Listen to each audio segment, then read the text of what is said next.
Hello student, this is second lecture of second unit of IPC, and in this lecture I am going to discuss custodial rape and gang rape.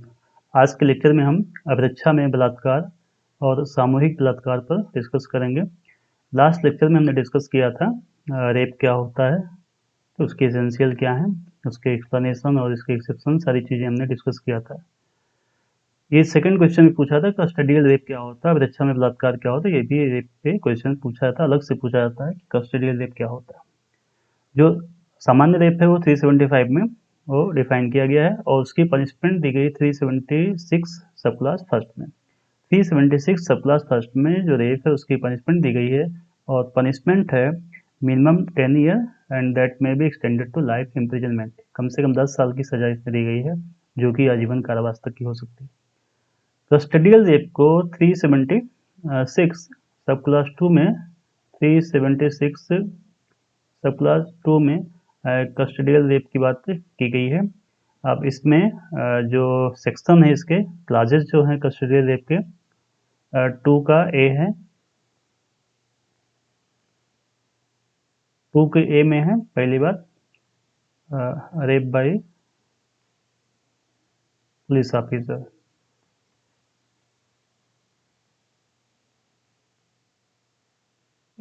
Three 376 के सब class 2 में ये aggravated form of rape दिए गए, मतलब rape के गंभीर मामले दिए गए हैं जिसमें कि अभिरक्षा में बलात्कार भी आता है कि अगर कस्टडी में होते हुए कोई व्यक्ति रेप करता है किसी महिला का तो थोड़ी पनिशमेंट बढ़ा दी गई। पनिशमेंट थोड़ी इतनी बढ़ाई गई है कि जो नॉर्मल पनिशमेंट है मिनिमम 10 ईयर आजीवन कारावास की हो सकती है, यहाँ पर मिनिमम 10 ईयर है that may be extended to life imprisonment, but that life imprisonment will be the whole life of the convict, ठीक, whole natural life of the convict, ठीक। तो इसमें एक एडिशनल बता दिया गया है कि ये जो आजीवन कारावास होगी वो अपराधी के संपूर्ण जीवन का कारावास होगा। तो थोड़ी पनिशमेंट यहाँ पे इनहेंस कर दी गई, बढ़ा दी गई, ठीक। तो जो हम कस्टडियल रेप की बात करते हैं, अभिरक्षा में बलात्कार की बात करते हैं, 376 सब क्लास 2 का पहले तो ए है कस्टडियल रेप का example, rape by police officer, ठीक, किसी पुलिस ऑफिसर के द्वारा रेप किया गया हो। कब किया, उसमें 3 कंडीशन दी गई हैं। पहला दिया within the limits of the police station in which that police officer has been appointed, ठीक है। तो पहला है within the limit, within the limit of police station, ठीक है। पहली कैटेगरी दी गई है कि एक पुलिस वाला रेप करे किसी महिला के साथ में, कहाँ, within the limits of the police station in which that police officer has been appointed, मतलब जिस पुलिस स्टेशन में वो अपॉइंट किया गया है उस एरिया में कहीं भी अगर वो किसी महिला के साथ में रेप करता है तो कस्टडियल रेप में माना जाएगा, वो अभिरक्षा में बलात्कार माना। जैसे एक कोई थाना होता है तो थाने का एक जुरिस्डिक्शन होता है, उसका क्षेत्राधिकार होता है, ठीक। तो एक थाने का जुरिस्डिक्शन जितना फैला हुआ होता है, जब जितने एरिया में उस थाने की अधिकारिता होती है उस एरिया के अंदर कहीं भी कोई पुलिस ऑफिसर अगर किसी महिला के साथ में रेप करता है तो वो कस्टडियल रेप में माना जाएगा। ये 376 सब क्लास 2 का ए है, ए का जो फर्स्ट क्लास है इसमें माना जाएगा वो कस्टडियल रेप अभिरक्षा में बलात्कार। इसी तरीके से जो सेकेंड पार्ट कहा गया प्रीमाइसेज में, जिस पुलिस स्टेशन में पुलिस ऑफिसर अपॉइंट किया गया था उसका जुरिस्डिक्शन तो फर्स्ट में आ गया, ठीक। सेकेंड में कहा गया premises of any station house, ठीक। Premises of any station house, कोई भी स्टेशन हाउस हो, कोई भी थाना हो, उसकी प्रीमाइसेज में, उसकी परिधि, प्रीमाइसेज मीन वो बाउंड्री, तब जो बिल्डिंग है थाने की, जो बाउंड्री, उसकी जो कैंपस होता है थाने का, उस कैंपस के अंदर कोई भी पुलिस ऑफिसर, किसी भी थाने का कैंपस है, उस कैंपस के अंदर अगर कोई पुलिस वाला किसी महिला के साथ में रेप करेगा तब ये भी कस्टडियल रेप का मैटर माना जाएगा, ठीक है। इसी तरीके से थर्ड इसमें दिया गया है कि कस्टडी में है महिला, पुलिस ऑफिसर, किसी पुलिस ऑफिसर की कस्टडी में अगर कोई महिला है और ड्यूरिंग दैट कस्टडी वो पुलिस ऑफिसर उस महिला के साथ में रेप करता है तो वो भी कस्टडियल रेप होगा। या कोई पुलिस ऑफिसर है, उसके सबॉर्डिनेट कोई ऑफिसर है, उस सबॉर्डिनेट की कस्टडी में कोई महिला है और वो वरिष्ठ पुलिस अधिकारी उस महिला के साथ में अगर रेप करेगा तब भी वो कस्टडियल रेप माना जाएगा, तब भी वो अभिरक्षा में बलात्कार माना जाएगा। तो 376 सब क्लास 2 के ए में ये बात होगी कि पुलिस ऑफिसर कब कस्टडियल रेप का दोषी माना जाएगा, जबकि वो उस पुलिस स्टेशन के लिमिट के अंदर रेप करता महिला के साथ में, या जो भी स्टेशन हाउस है, किसी भी स्टेशन हाउस की परिधि के अंदर, उसकी कॉम्प्लेक्स के अंदर रेप करता है किसी महिला के साथ में, या अपनी या अपने अधीनस्थ अधिकारी की कस्टडी में किसी महिला के साथ में रेप करता है, तो वो कस्टडियल रेप का मामला माना जाएगा। ठीक है। इसी तरीके से 376 सर्कुलर 2 का बी है, पब्लिक सर्वेंट की बात की गई यहाँ पे। ठीक, कोई पब्लिक सर्वेंट है, किसी पब्लिक सर्वेंट की कस्टडी में अगर कोई महिला है, या किसी पब्लिक सर्वेंट के सबऑर्डिनेट ऑफिसर की कस्टडी में कोई महिला है, और ऐसी महिला के साथ में अगर कोई रेप करता, बलात्कार करता है, तो यहाँ भी ये कस्टडियल रेप का मैटर माना जाएगा। ठीक है। यहाँ पब्लिक सर्वेंट है, कोई भी इसमें हो सकता है, कोई भी अधिकारी हो सकता है, लोक सेवक होना चाहिए। तो एक कोई लोक सेवक हो, लोक सेवक की अभिरक्षा में कोई महिला हो, या उस लोक सेवक के अधीनस्थ कोई अधिकारी है, कर्मचारी है, उसकी कस्टडी में कोई महिला है, और ऐसी महिला के साथ में अगर वो पब्लिक सर्वेंट रेप करेगा, तो ये भी कस्टडियल रेप का मैटर माना जाएगा। ठीक है। इसी तरीके से डी है इसके बाद। ठीक है, डी है, इसमें कहा गया बीइंग इन द मैनेजमेंट और staff of a jail, remand home. ठीक है, जेल, रिमांड होम,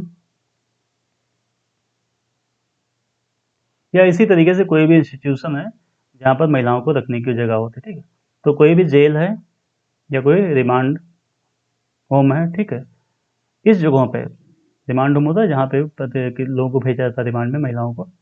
कोई रिमांड होम या कोई भी इंस्टीट्यूशन ऐसा हो, कोई संस्था हो जहाँ पे महिलाओं को रखा जाता है, इन जेल, रिमांड होम या किसी इंस्टीट्यूशन के जो मैनेजमेंट होते हैं, या इनके जो स्टाफ होता है, ठीक है, तो इनके प्रबंध तंत्र में होते हैं, मैनेजमेंट में होते हैं, या जो भी कर्मचारी होते हैं, एम्प्लॉय होते हैं, इन लोगों के द्वारा अगर उस जेल, रिमांड होम या इंस्टीट्यूशन के अंदर रह रही किसी महिला के साथ में अगर रेप किया जाता है, तो ये रेप भी कस्टडियल रेप कहलाएगा। ठीक है। जैसे जेल है, जेल के अंदर महिला रह रही है, अब जेल में वार्ड, वहाँ का जो भी होता है स्टाफ पूरा, ठीक है, सारे स्टाफ में से किसी स्टाफ ने भी अगर रेप किया, महिला जो अंदर कैदी है, मतलब रह रही है, वहाँ पे अगर रेप किया गया, तो ये इसमें आ जाएगा। इसी तरह कोई भी संस्था हो सकती है जहाँ पे महिलाओं को भेजा जाता है, रिमांड पे भेजा जाता है, कोई भी संस्था हो सकती है जहाँ महिलाओं को केयर के लिए रखा जाता है, उन जगहों के भी जो वार्डन वगैरह होते हैं, जो कर्मचारी वगैरह होते हैं, इन लोगों ने अगर महिला जो रह रही वहाँ पे, ऐसी महिला जो कि वहाँ पे रह रही है, ऐसी महिला के साथ में अगर रेप किया जाता है, तो यहाँ भी ये कस्टडियल रेप के दोषी माने जाएंगे। ठीक है। इसी तरीके से ये यहाँ पे हॉस्पिटल की बात की गई है। कोई हॉस्पिटल है, तो हॉस्पिटल के भी जो मैनेजमेंट होता है, या इनके जो एम्प्लॉय होते हैं, कर्मचारी होते हैं, ये लोग अगर हॉस्पिटल के अंदर किसी महिला के साथ में रेप करेंगे, तो ये भी कस्टडियल रेप ही माना जाता है, क्योंकि हॉस्पिटल के अंदर जब कोई महिला गई हुई है, तो वहाँ पे एक तरह से अपनी वो हॉस्पिटल की कस्टडी में हो जाती है, और उस दौरान भी अगर कोई डॉक्टर या कोई भी स्टाफ मेंबर जो हॉस्पिटल का होता है, उसने अगर महिला के साथ में रेप किया हुआ है, तो ये कस्टडियल रेप माना जाएगा, अपरिच्छा में बलात्कार माना जाएगा। ठीक है। इसी तरीके से यफ में भी है, इसमें गार्जियन,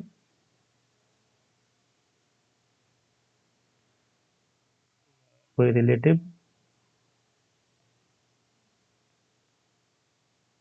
या टीचर। ठीक है। यहाँ पे बात की गई कि कोई गार्जियन हो, संरक्षक हो, उसका महिला का रिलेटिव हो, कोई संबंधी हो, या कोई टीचर हो। ठीक है। ये लोग भी अगर किसी महिला के साथ में, जिस महिला के गार्जियन, रिलेटिव, टीचर हैं, उस महिला के साथ में अगर ये रेप करेंगे, बलात्कार करते हैं, तो ये भी कस्टडियल रेप की कैटेगरी में माना जाएगा। ये भी सामूहिक अभिरक्षा में बलात्कार माना जाएगा। ठीक है। तो इन सब केस में अगर कैटेगरी में आ जाता है केस, मतलब 376 सब क्लास 2 के ए, बी, डी, ई और एफ, इन पांचों कैटेगरी में किसी कैटेगरी में अगर रेप होता है, आता है, तो वो कस्टडियल रेप माना जाएगा। और यहाँ पर पनिशमेंट थोड़ी बढ़ जाती है। ठीक, यहाँ पे पनिशमेंट थोड़ी बढ़ जाती है, कि जो नॉर्मल पनिशमेंट होती है कि 10 साल की कारावास या आजीवन कारावास तक की, यहाँ पर आजीवन कारावास जो होता है वो संपूर्ण जीवन का कारावास, थोड़ी सजा बढ़ा दी गई है। यहाँ पर जब लाइफ इम्प्रिजनमेंट मिलेगा, तो वो होल लाइफ का ही होगा, वो संपूर्ण आजीवन का कारावास होगा। ठीक, एक भी यहाँ पे ध्यान देने वाली चीज़ है कि जब भी क्वेश्चन उठता है कि महिला की कंसेंट से सेक्सुअल एक्ट हुआ है या विदाउट कंसेंट हुआ है, तो ये प्रोसिक्यूशन पार्टी को प्रूव करना पड़ता है कि इट वाज विदाउट कंसेंट, ये महिला की कंसेंट के बिना हुआ था, तभी रेप की कैटेगरी में माना जाता है। कस्टडियल रेप में क्या हो जाएगा, अगर महिला कहती है, एक प्रूफ साबित हो जाता है, इतना साबित हो जाता है कि सेक्सुअल इंटरकोर्स किया गया था महिला के साथ में, और महिला का ये कहना है कि it was without her consent, ये उसकी कंसेंट के बिना हुआ था। तो यहाँ पर एविडेंस एक्ट में सेक्शन है 114 ए, ठीक है, एविडेंस एक्ट में 114 ए सेक्शन इसमें ऐड किया गया था। इसमें प्रोविजन दिया गया है कि अगर किसी महिला के साथ में 376 सर्कुलर 2 के इन सेक्शन में A B D E F या कुछ और भी सेक्शन है, इसके अंतर्गत अगर रेप होता है, किसी कैटेगरी में होता है, और महिला कहती है कि ये जो सेक्सुअल एक्ट हुआ है वो हमारी कंसेंट के बिना हुआ है, तो court shell presume that it was without her consent, तो कोर्ट ये धारा कर लेगी ये उसकी कंसेंट के बिना था, ठीक।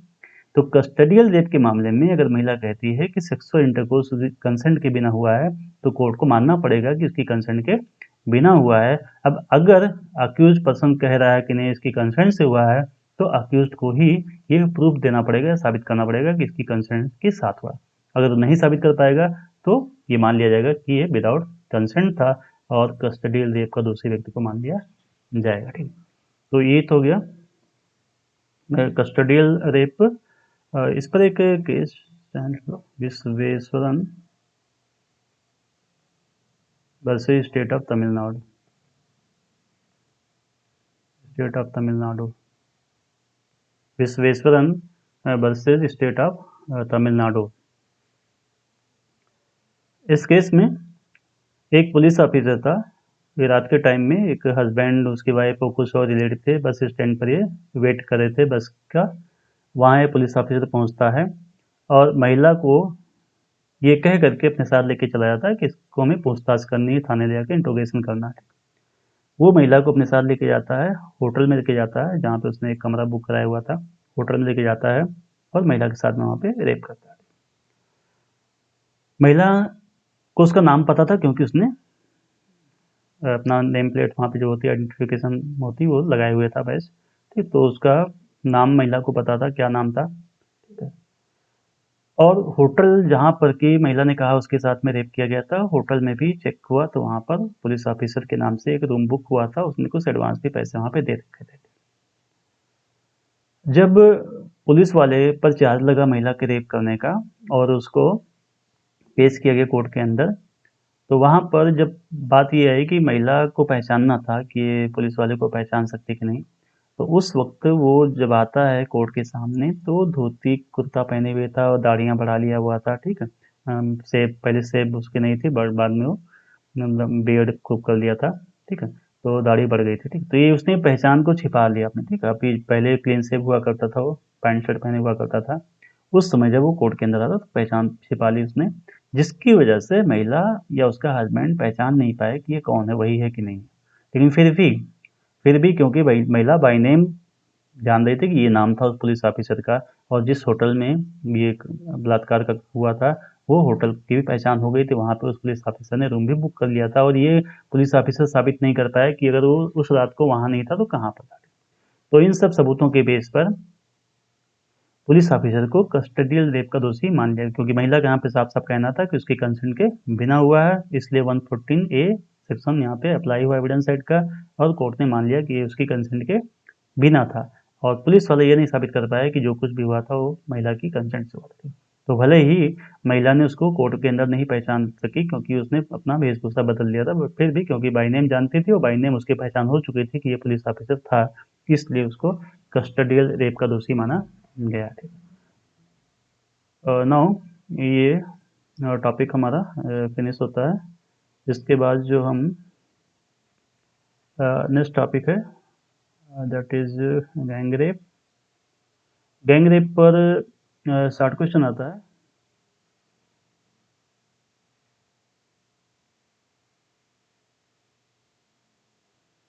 कस्टडियल रेप पे 60 और लॉन्ग दोनों आता है, कभी इस पे लॉन्ग क्वेश्चन आता है, कभी 60 क्वेश्चन आ जाता है।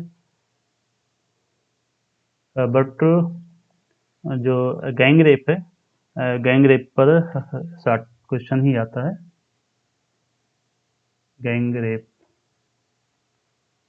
सामूहिक बलात्कार। ठीक, तो गैंग रेप कब होगा? जबकि एक से ज़्यादा लोग मिलकर के किसी महिला के साथ में रेप करते हैं, तो वो गैंग रेप कहलाता है। एक सिंगल पर्सन करेगा तो रेप होता है, जब एक से ज़्यादा लोग मिल करके रेप करते हैं महिला के साथ में, तो गैंग रेप कहलाता है। ठीक है, प्रोविजन जो इसका दिया गया है गैंग रेप का, वो 376 डी 376 डी में गैंग रेप को बताया गया। According to this section, where a woman is raped by one or more persons constituting a group are acting in furtherance of a common intention, each of those persons shall be deemed to have committed the offence of rape and shall be punished with rigorous imprisonment for a term which shall not be less than 20 years, but which may be extended to the whole natural life of the offender plus fine भी देखेंगे। तो यहाँ पे जो gang rape की बात की गई है कि गैंग रेप क्या होता है कि जहाँ की किसी स्त्री से एक या अधिक व्यक्तियों ने एक समूह गठित करके या अपने सामान्य आशय को अग्रसर करने में बलात्कार किया हो, वहाँ उन व्यक्तियों में से प्रत्येक के बारे में यह समझा जाएगा कि उसने बलात्कार का अपराध किया है और उसको दंड दिया जाएगा। तो गैंग रेप में क्योंकि यहाँ पे बात की गई है कि a women is raped by one or more person, एक महिला है उसको एक या एक से अधिक व्यक्तियों के द्वारा बलात्कार किया। तो पहली जो कंडीशन गैंग रेप की होने की लिए होनी चाहिए, रेप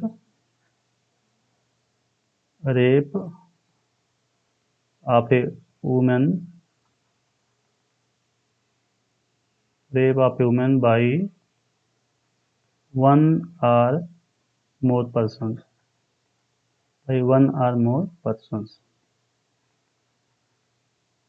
ठीक है।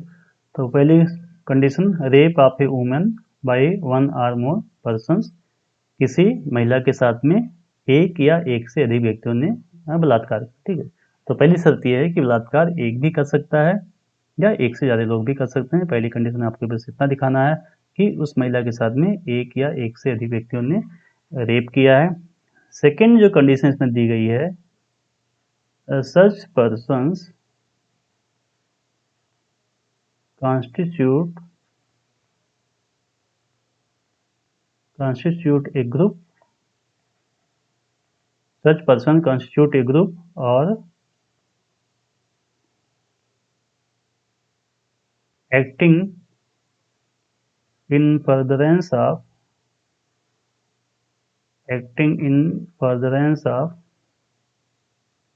common intention।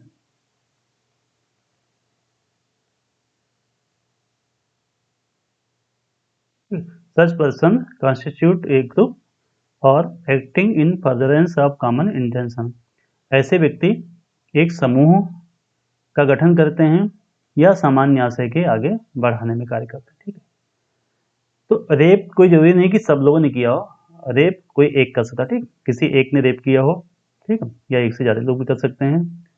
लेकिन दूसरी बात जो कही गई है कि सच पर्सन कॉन्स्टिट्यूट ए ग्रुप, ये जितने लोग भी थे, क्योंकि गैंग रेप है तो वहाँ पे ग्रुप का होना जरूरी है। तो ग्रुप में मिनिमम 2%, ठीक, कम से कम 2 लोग होंगे तो ग्रुप कहलाता है।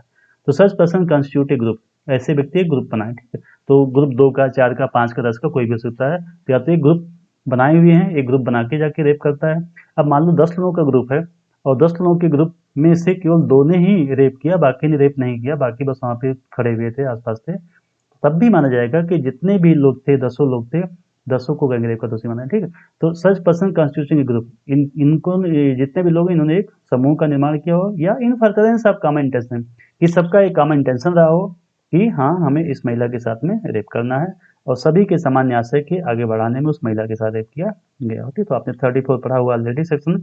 ये अगर कॉमन इंटेंशन को आगे बढ़ाने में कोई कार्य किया जाता है तो जितने लोगों का कॉमन इंटेंशन होता है वो सभी के सभी लोग सारे कार्यों के लिए लायबल माने जाते हैं। तो अगर 5 लोग थे, 5 लोगों का कॉमन इंटेंशन था किसी महिला का रेप करने का और 5 में से किसी एक ने रेप किया महिला का, बाकी ने रेप नहीं किया, सिर्फ वहाँ पे खड़े थे, तब भी माना जाएगा कि इन 5 ने गैंग रेप का ऑफेंस किया। ठीक, तो ये ग्रुप बनाने चाहिए या एक सामान्य आशय का निर्माण करना चाहिए। ठीक है, अगर इतना साबित हो गया तो ईच पर्सन, ठीक, each person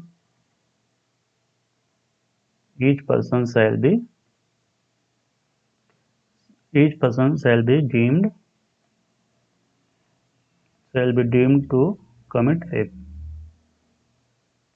each person shall be deemed to commit rape. ठीक, तो अगर ये दिख जाता है कि एक ग्रुप बना करके कॉमन इंटेंशन को आगे बढ़ाने में कार्य किया गया है, तो हर एक व्यक्ति के बारे में माना जाएगा कि उसने बलात्कार किया है, उसने रेप किया। ठीक है, तो गैंग रेप अभी आपको क्लियर हो चुका होगा कि एक ग्रुप होना चाहिए, समूह होना चाहिए या सामान्य आशय को आगे बढ़ाने में कार्य करना चाहिए, उनमें से किसी एक ने भी रेप किया हो। जब 5 लोगों का ग्रुप है, 5 के 500 अगर रेप करते हैं, तब भी 5 के 500 रेप के दोषी होंगे और सामूहिक बलात्कार के दोषी माने जाएंगे। अगर 5 का ग्रुप था, 5 में से एक ने ही रेप किया है, बाकी ने रेप नहीं किया है, या 5 लोगों का सामान्य आशय था रेप करने का, उसमें से किसी एक ने रेप किया, बाकी ने रेप नहीं किया है, तब भी जितने लोगों का ग्रुप है, पूरा ग्रुप, कंप्लीट ग्रुप जो होगा, वो गैंग रेप का दोषी माना जाएगा। या जितने लोगों का सामान्य आशय था, उन सभी को ही ये गैंग रेप का दोषी माना जाएगा। ठीक है, इस पर एक केस है, Priya Patel versus state of MP.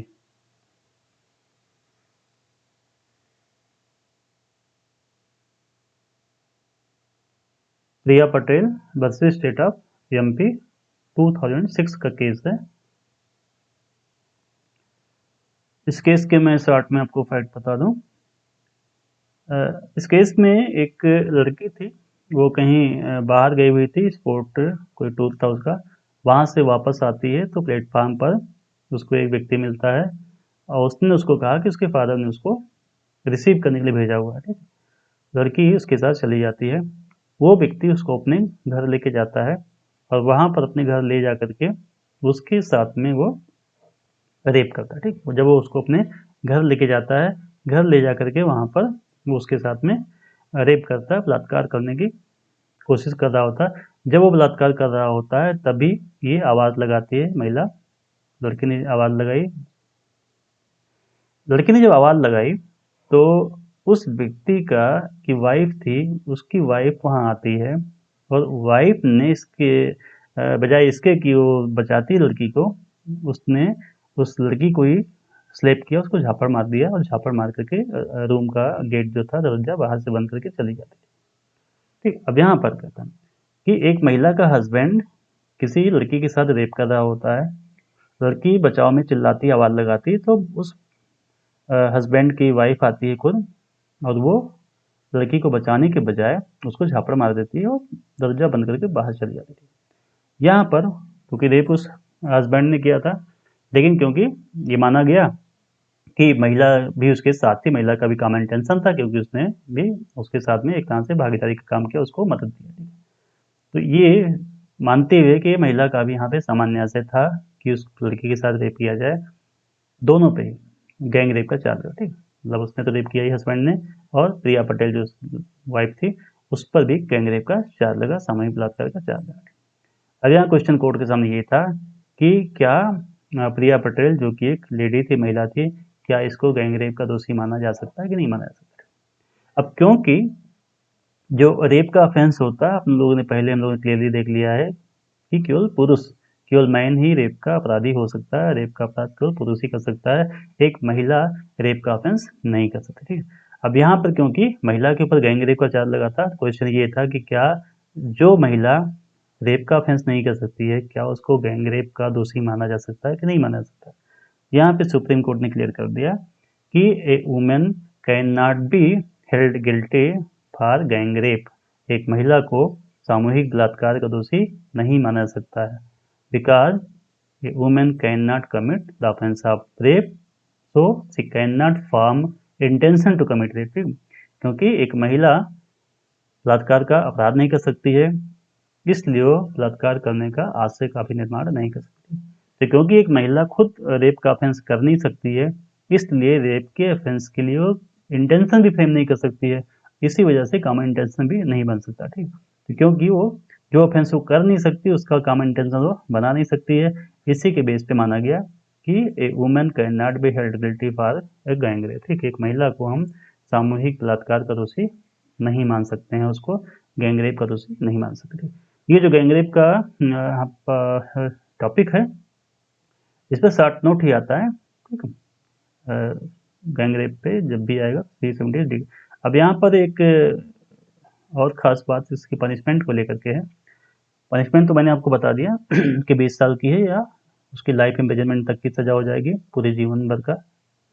Plus यहाँ पे जो फाइन भी थी, अब यहाँ पे एक स्पेसिफिक यहाँ पे प्रोविजन ये किया गया है कि ये जो फाइन लगेगी, ठीक, जो फाइन लगाया जाएगा, क्योंकि प्लस फाइन का यहाँ पे पनिशमेंट है, जो फाइन लगाई जाएगी, provided that such fine shall be just and reasonable to meet the medical expenses and rehabilitation of the victim. जो फाइन लगाई जाएगी, ये फाइन इतनी होनी चाहिए कि उस महिला के जो चिकित्सीय खर्चे आएंगे, जो मेडिकल एक्सपेंडिचर होगा, या उसके लिए जो पुनर्वास कराया जाएगा महिला का, उसके लिए सफिशिएंट हो, ठीक। तो जब भी फाइन लगाई जाएगी अपराधी के ऊपर, वो फाइन ये ध्यान में रख के बात को लगाई जाएगी कि उस फाइन से महिला का जो मेडिकल एक्सपेंसेस आएंगे या उसके जो पुनर्वास के खर्चे आएंगे, उसके लिए वो सफिशिएंट हो, पर्याप्त हो। और दूसरी बात यह है कि जो भी फाइन इम्पोज की जाएगी अपराधी के ऊपर, वो फाइन पेड होगी विक्टिम को, जो विक्टिम होगी। ऐसे क्या सामान्य नियम क्या होता है कि जो भी फाइन अक्यूज पे लगता है, अपराधी पे लगता है, वो फाइन स्टेट को जाता है, सरकार को जाता है। बट यहाँ पर अगर गैंग रेप हो रहा है, तो जो भी फाइन इम्पोज की जाएगी कोर्ट के द्वारा, वो whole amount shall be paid to the victim. तो जो विक्टिम, जो पीड़ित होगा, पीड़ित को ही वो फाइन दे दी जाएगी पूरी। और फाइन भी इस सोच के लगाई जाएगी कि ये न्यायोचित लगे कि हाँ, इससे मेडिकल एक्सपेंसेस के उसके खर्चे कंप्लीट हो जाएंगे, या उसके पुनर्वास के लिए जो भी खर्चे आएंगे वो कंप्लीट हो जाएंगे, ठीक। तो ये टॉपिक हमारा फिनिश हो रहा है, ठीक है।